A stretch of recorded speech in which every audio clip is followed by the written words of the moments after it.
there's like a risk element to these deals that isn't fully appreciated, whether that's something on the balance sheet that you're unaware of, whether that's employee classification, people are contractors and they should be W-2 employees. I would say that broadly speaking, those aren't sexy parts.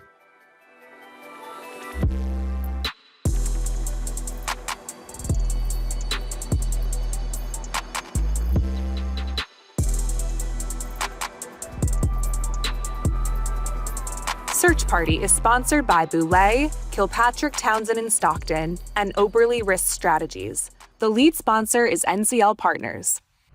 Hello and welcome to Search Party. I'm David Snow, your host.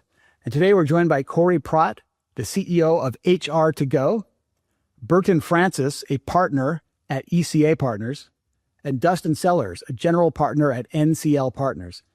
Everybody, welcome to Search Party today. Great to have you here.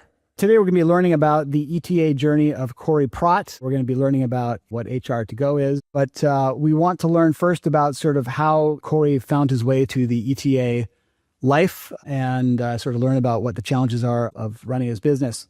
Cory, great to have you here. Thank you for sharing your story. We're all going to be asking you questions and kind of getting a bit of a group conversation going. Of course, Dustin Sellers at NCL backs many ETA searchers and is himself a successful ETA searcher, having exited a business. Burton Francis is also a successful ETA, and now he is working to help bolster the human capital excellence of ETA-backed companies. Cory, why don't we start with where you are now? Just give us a brief synopsis of where you are in your ETA journey. We're going to go back to the very beginning, but tell us what's going on right now. Yeah, excellent.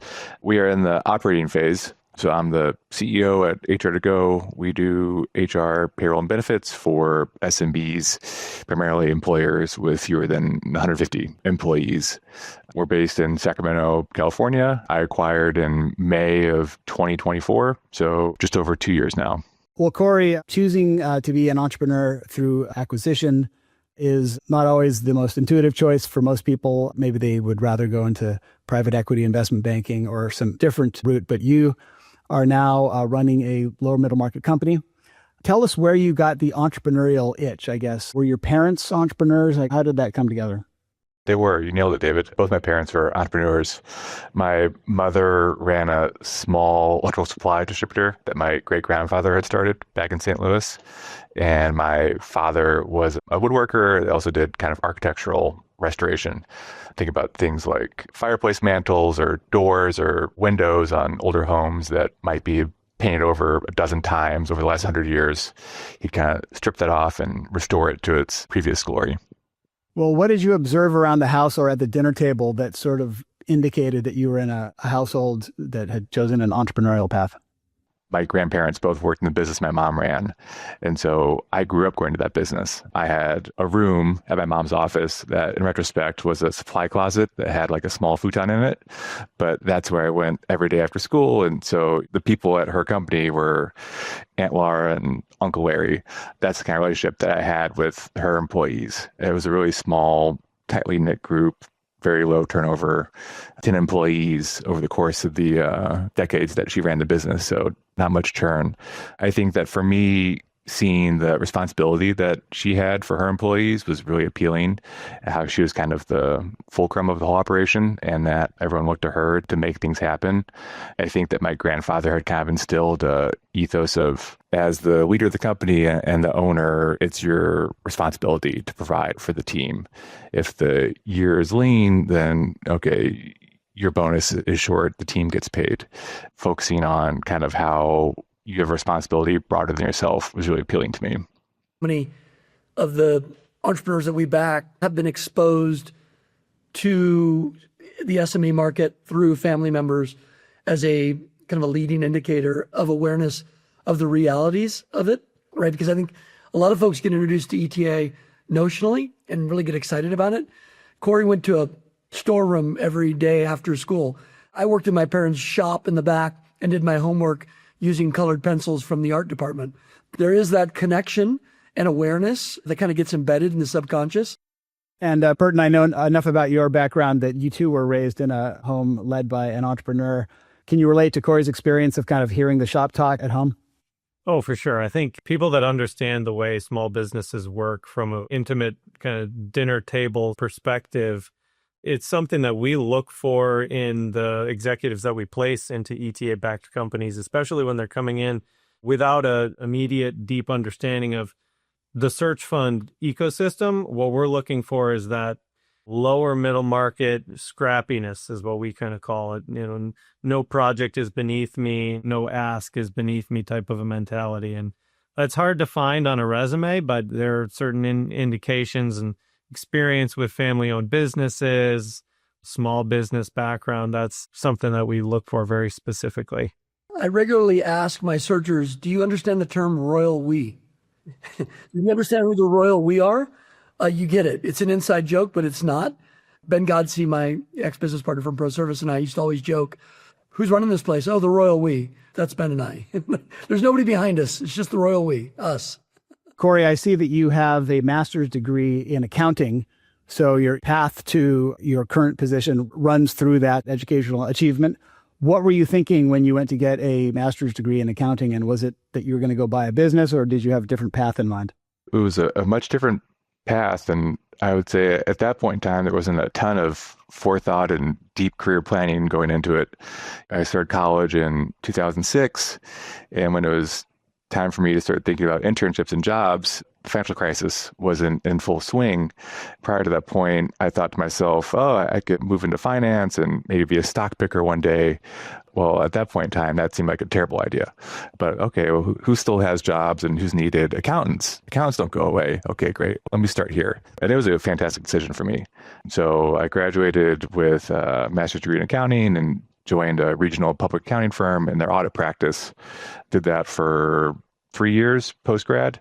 I think it was a perfect spot for me to begin my career because it really kind of doubled down on a few things that became themes throughout the rest of my professional life to date. One, accounting is the language of business, and being able to interpret financial statements, I think has been a tool that has benefited me in every job I've had, starting at that very first one, hugely beneficial in search. And two, I would say that my clients resembled a lot of the people who I work with now today.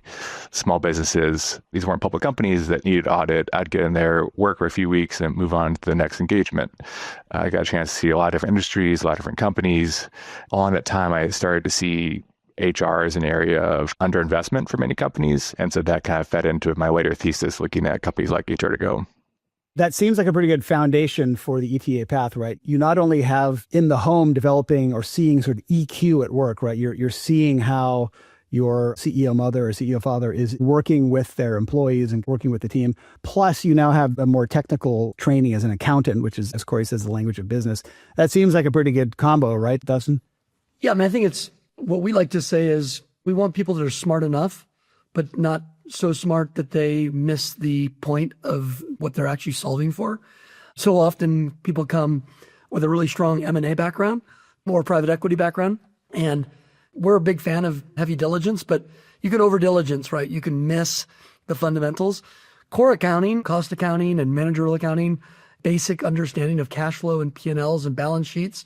That's just like mother's milk as it relates to SME, right? And it is amazing to me how many folks have either a high finance background, but really are not actually very good at understanding cash management, understanding revenue cycles, understanding sales motion and margin, all the things that you do actually learn in core accounting. Right. Well, and I think there's a reason why the most prevalent search that we run, executive search that we run in the ETA community is that strong number two in command CFO or head of finance. I think Cory bringing that toolkit to the table has been hugely advantageous, that not every searcher has the ability to lean on. Cory, let's fast forward. When did you learn about ETA and what were your initial thoughts? I learned about ETA perhaps later than some other searchers. I wasn't aware about it until going to business school. I got to Columbia my first year. Some friends took an elective called entrepreneurship through acquisition. And then were telling me about this concept and how cool it was and the coursework and how engaging it was.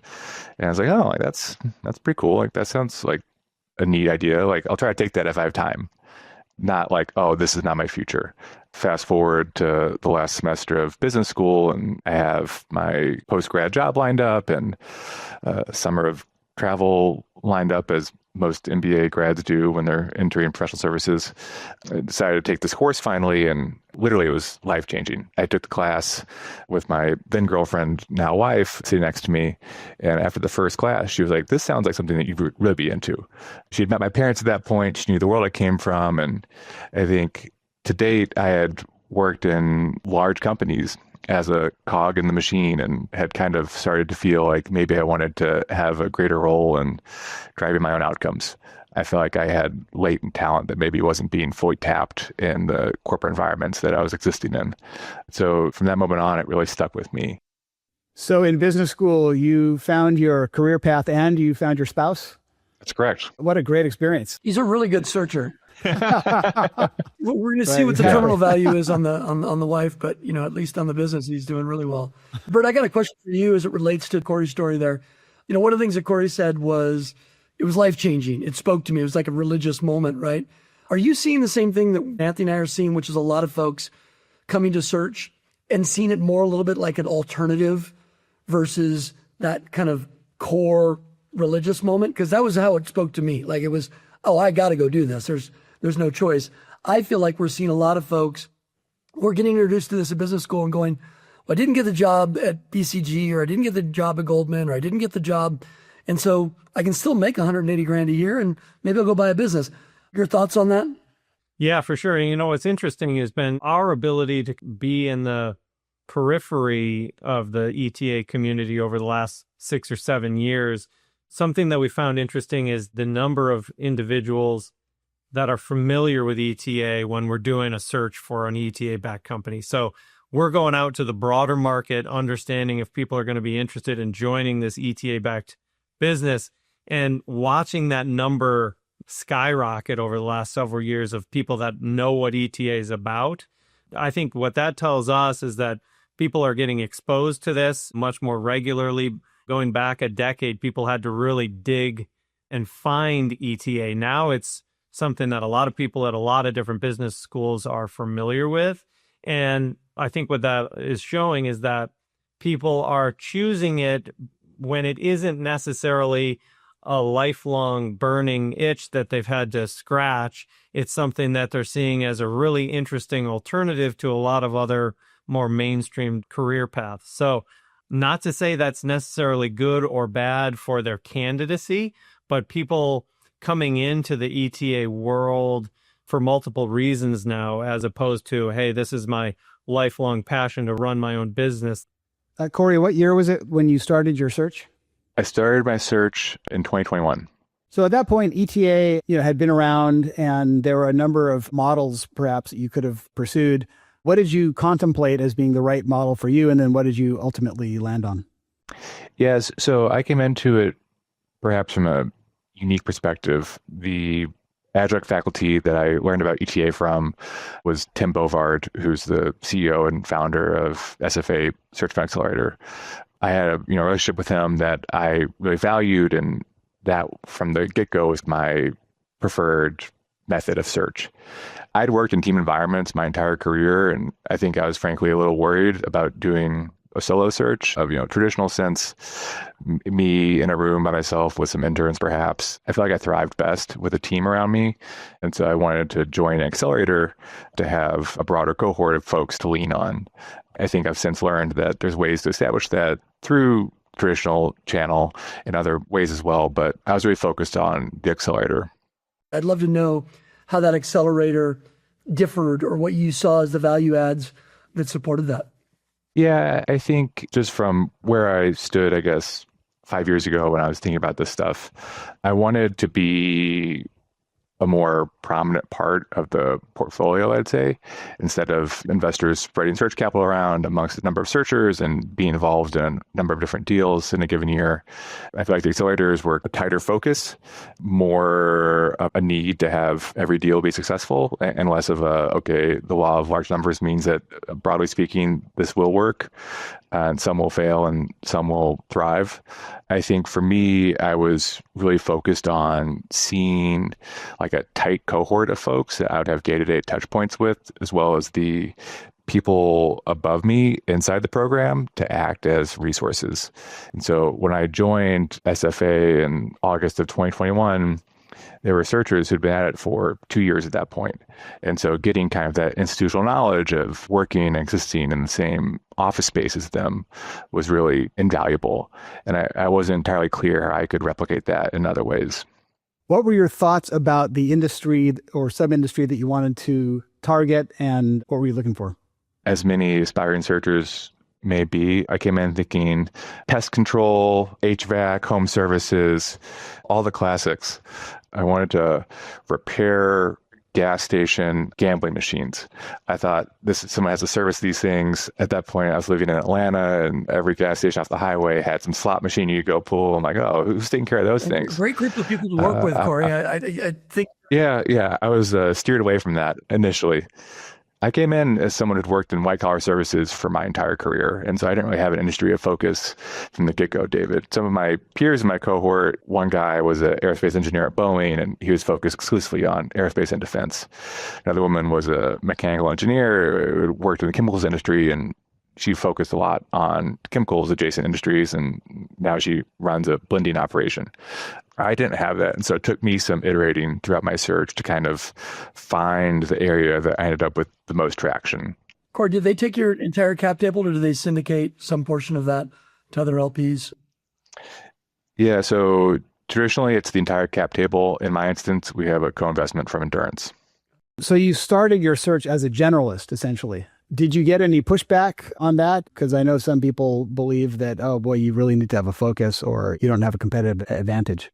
An exercise that SFA does in their boot camp, which is kind of this 2-3 week intensive when you start, is you come to the table with a pitch deck of your industry ideas. Some of those that I mentioned, as well as others that I'm blanking on, were part of my pitch deck. Kind of the end result for the same as everyone is that you present, and then you get pointed out all the ways that your ideas might have holes in them or where they're lacking.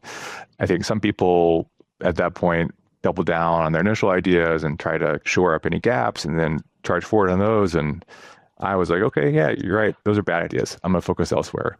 They were supportive of me in that search. I think that the feedback that I got early on was to narrow down between white collar and blue collar. So obviously, having run a large PEO and selling that and going regional with it, you were kind of in the middle of that consolidation going on with outsourced HR as you were kind of actually maybe second wave into third wave. What were the unique facets of this business relative to a traditional total source ADP or some of the regional PEO plays or benefit plays? What was it about your business that you saw that was niche or different that got you excited? I viewed it as like a white glove, high touch service model that is hard to see in some of the PEOs. And we have a team of free folks dedicated to each account. So kind of a senior person, a mid career professional, and then someone earlier on to handle kind of more transaction level items. And so, okay, if I have an issue, I can call David and Dustin and Bert, and they're going to take care of this issue for me. It felt to me like the dedicated resourcing model that we had, as well as the ability to operate across payroll and benefits, was differentiated for companies of this size. When I acquired HRtoGo, it was 30 years old and had been operating in Sacramento for quite a while and had grown over time to encompass all three of those verticals. A lot of the other businesses that I talked to during my search were younger and more pure play. Okay, we're HR consulting. This is what we do. Oh, we're benefits brokerage. This is kind of our wheelhouse. I felt like to have all three of the verticals for me enabled us to be competitive in a way that otherwise wouldn't be possible initially. And I think, David, this is a kind of a really interesting and important point. For a lot of searchers, they see a lot of private equity consolidation in a space, or while it may be a growing TAM, they're still seeing a lot of money coming into the space, and they think that they shouldn't move into that space because prices have been bid up. There's still a lot of niche, right, in these larger spaces. And Cory's example is perfect, is that our PEO, when we sold, we had 35,000 lives under management. We'd like to believe we could give what Cory wanted, but the truth of the matter is we didn't have that high touch. And there were a number of folks that wanted that. And so being able to differentiate yourself still within in a market that had a lot of private equity in there, you can really carve out that niche and put yourself and create premium pricing in there, I assume. Dustin, you're totally right. It's like at a certain point, the scale makes it impossible right? And so the way that I started to view the HR market was on one side, you have really tech-centric offerings like Gusto or Rippling, those things. So self-service, which is a great fit if you are comfortable executing on that as a small business owner.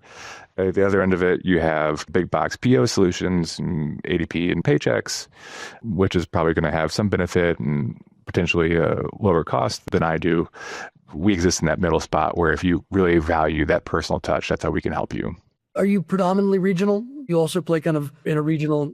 Yeah. So that was part of the thesis coming in, is that what was a California-based business could be a national company. We have 90% of our revenue based in California businesses. We have clients spread throughout, either through existing clients who have different business interests in other states, and then we help them with that, or businesses that have joined in the last 2 years through my personal network as we brought them on. I mean, California is, the 13th largest GDP in the world, right? So there's plenty of room, just in the Sacramento, Stockton to San Francisco corridor.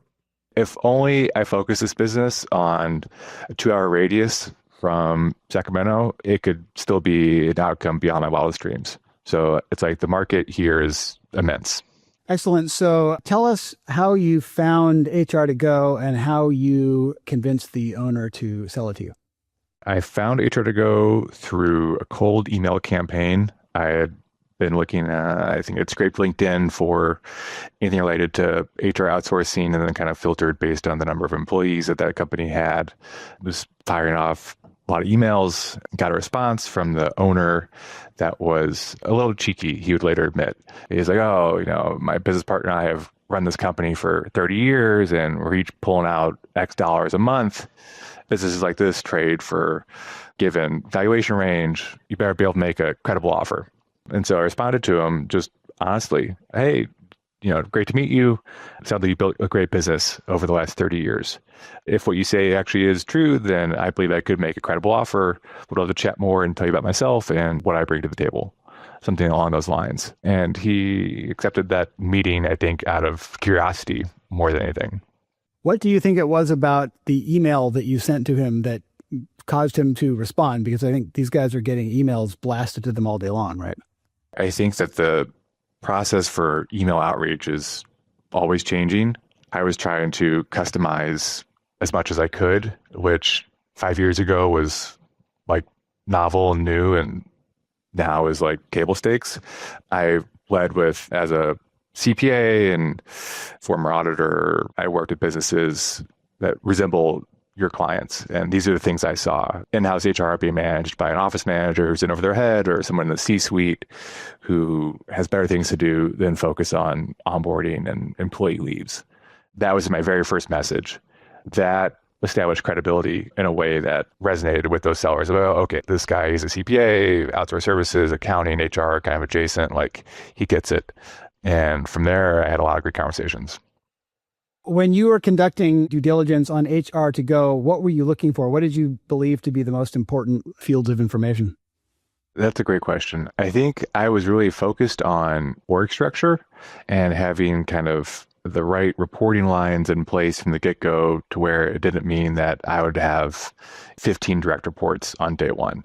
I was trying to find a company that had actual managers that I could step into and add my skills to the mix and help take it to the next level, and not have to immediately take over management of a handful of payroll coordinators or what have you. That was really the top of mind for me at that point.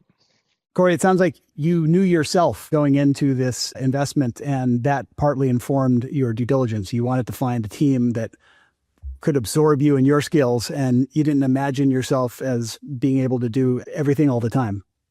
I would say often from the early days, like if I'm the one that has to do our kind of HR advisory work, then our clients are not being treated fairly, because that's not my skill set and that's not my wheelhouse. If it's me doing the mission critical value delivery work that we do, payroll processing, open enrollment for our clients, things like that like make a real difference for their employees. If I'm the one that's like solely responsible for that, then it's going to be not a successful outcome at all. At the end of the day, what did happen was that I had 15 direct reports on day one. So for all my focus on diligence in that it somewhat failed. We needed to build a whole new culture here of people who actually wanted to thrive and succeed at HRtoGo. People viewed it as a career and not a job where they clocked in and clocked out. The people that kind of inherited with the deal, by and large, had a antagonistic relationship towards the company that I wasn't aware of until after getting in the seat. So because of that, over the last 2 years, we've turned over many of those seats. At this point, we have a handful of people remaining from that initial group that I joined. That handful are some of our top performers because they were able to buy in and they saw the promise and they were hungry for that change, I think. And they viewed the status quo that was going on prior to me joining as not the right environment for them to be as successful as they could.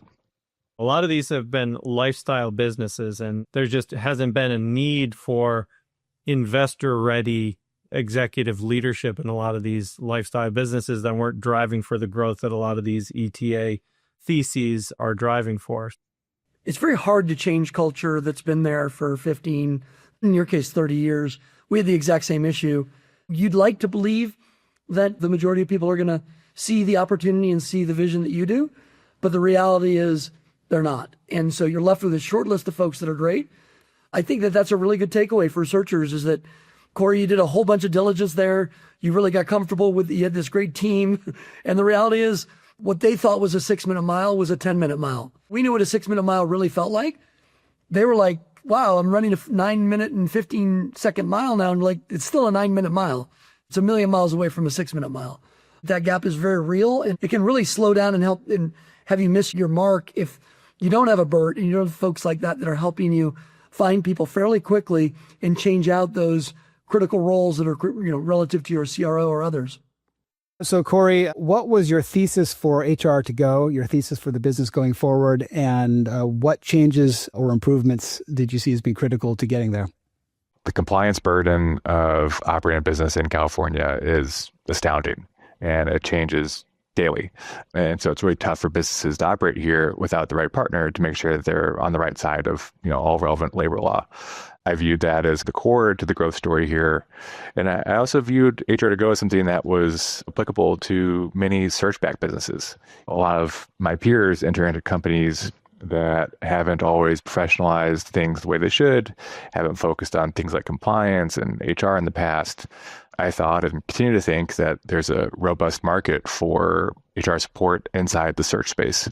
I think there's certain folks like August Felker and Josh Richmond who have kind of carved out a niche for themselves as a service provider of choice for the search world. And I hope that HRtoGo can reach that point one day. Excellent. Well, how's it going so far? Give me some of the numbers. Give us some proprietary information. Yeah, absolutely. The thing that I've been most proud of is the shift in the culture. I was thinking about this recently because we just hit the 2-year mark of me joining the company. And those first couple of days, I had one-on-ones with every single employee and quickly learned that some of my preconceptions about the business weren't entirely on the mark. A lot of people were unhappy. People felt like they were ready to quit and underappreciated and really didn't like working at HRtoGo. That was the general gist that I got out of those conversations. We fast forward 2 years and people talk to me about how this is the favorite job they've ever had. They love working here. We've had people transfer teams internally because, I'm actually not that happy doing this role, but I love the company. So I want to stay at HRtoGo. And so can I go over here now? Seeing that and hearing those conversations to me feels like a massive win. And then little things like, fun office giveaways. And now we stock the fridge with Diet Coke, which I think is probably the highest ROI investment I've made since joining the company. Was there a key hire or was there a department that you spent a lot of time thinking about and upgrading that's made a difference if we're talking about sort of human capital? Yeah. One key hire in particular was a VP of operations, which a little company known as ECA Partners helped me with. That was a huge value add. I brought in someone who, frankly, I felt like was overqualified to join a company of our size, but she was looking for a challenge and a change of pace. Her prior job had her traveling a lot, and she had a young family and didn't want to be on the road. Lived in Sacramento. It was a perfect fit. She's been phenomenal at helping us drive change and build process. I think the ability for one person to have dramatic change in these companies is kind of mind-boggling, right? It's not like a large corporate edifice. You get somebody in there that really gets it and really can actually do process improvement or KPI or accountability within a department. It can be just dramatic change in a quarter, but you really do need support from folks like ECA and others.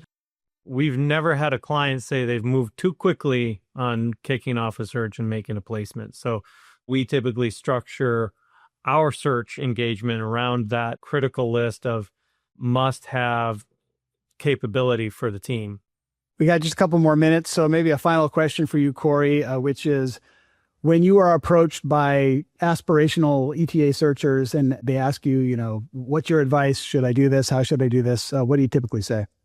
The answer is shifted some over time. Really be thoughtful about your investor group, because if all things go well, then this is the better part of a decade that you're committing to. The other thing I would talk about a lot is there's like a risk element to these deals that isn't fully appreciated, whether that's something on the balance sheet that you're unaware of, whether that's employee classification, people are contractors and they should be W-2 employees. I would say that broadly speaking, those aren't like sexy parts about doing a deal, but have make or break potential for a lot of these small companies. I generally encourage searchers to always think about those things that don't necessarily drive top line return, but could fully impact the downside situation. And invariably, the owner knows what that is and is not going to tell you. 100%. And they're not obligated to tell you. They only have to tell you what you ask. Well, excellent. Cory, best of luck as you grow your business, and we hope to have you back on for any new milestones. And of course, huge thank you to Dustin Sellers from NCL Partners and Burt Francis from ECA Partners. And until next time, thank you so much for being on Search Party.